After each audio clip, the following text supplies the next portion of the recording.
Well, the Department of Defense defines traumatic brain injury as any blow to the head or jolt to the head that would cause an alteration in your level of consciousness or memory problem.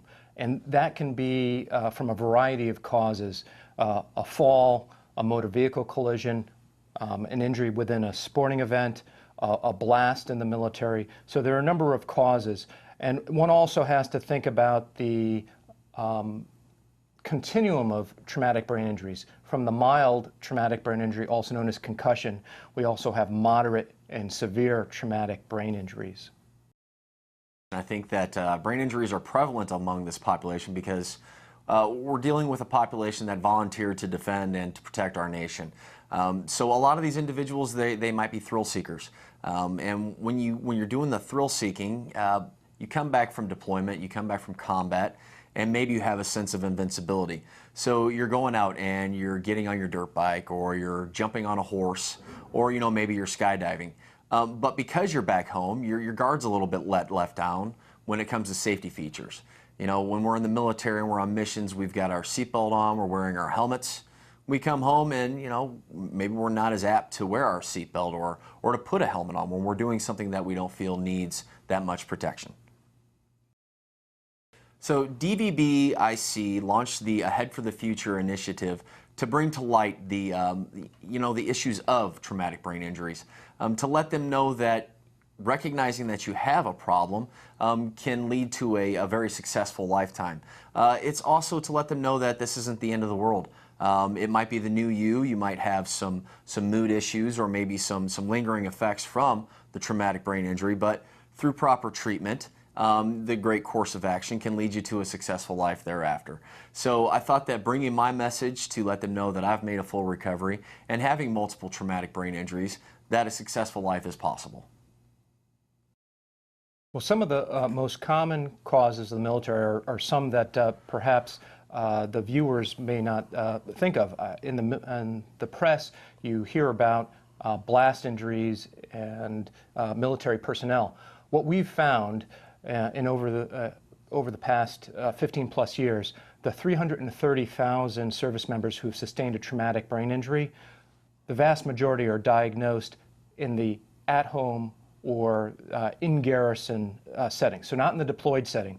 And so things like motor vehicle accidents, falls, sporting events, as well as blast injuries are some of the most common military causes. I think one of the things that we like to emphasize is that you have to have the incident.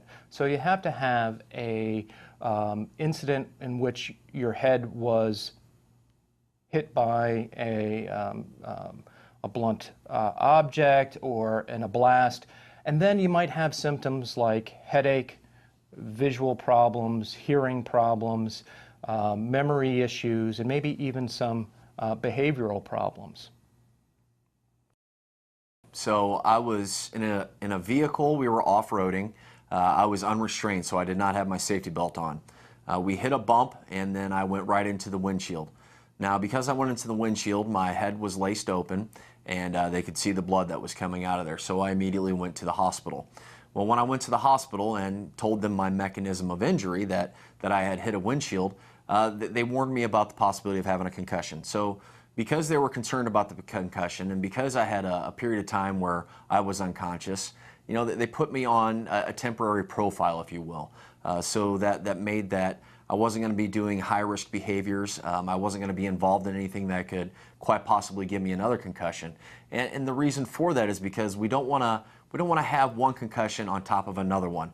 Because if you haven't recovered from the first one yet, the possibility of suffering another concussion is that much more greatly increased. So I wanted to do this video so that I could, share the story, so that we could put out the prevention and, to bring more recognition to traumatic brain injuries. That's a great question. In the active duty environment, as well as in the veterans environment, and for police officers and firefighters, these are individuals that are used to taking risks.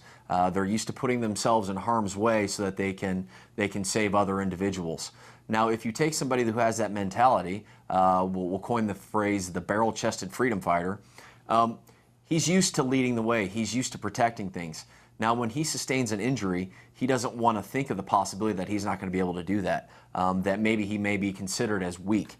Because if he's starting to think that he's weak himself, then he's concerned that his other, his fellow service members or maybe some of his subordinates might look at him as weak. So another thing is they don't want to take themselves out of the fight. They're used to standing next to the same men and women day in and day out and doing the task together, sharing the task as a team. Now they feel that if they're taken out of that team aspect, that they're no longer viable for the mission. There are many treatment options once you've sustained a traumatic brain injury. Most people will be familiar with concussion, also known as mild traumatic brain injury, and we use state of the science, we use the most advanced clinical care and treatment options to address the issues that any traumatic brain injury patient might suffer. So we'll bring to bear the most advanced treatment for headaches, for your visual problems, balance difficulties, and we will make sure that there is a concerted effort to address all of those issues. So the best place to go, and especially for this traumatic brain injury awareness initiative that we have, is Ahead for the Future. If you use your web browser, go to that site, you're going to find a wealth of information. Most importantly, you're going to hear TBI testimonials from people like Randy, telling them about their TBI experience, how they sought care, and how they are moving on with their lives.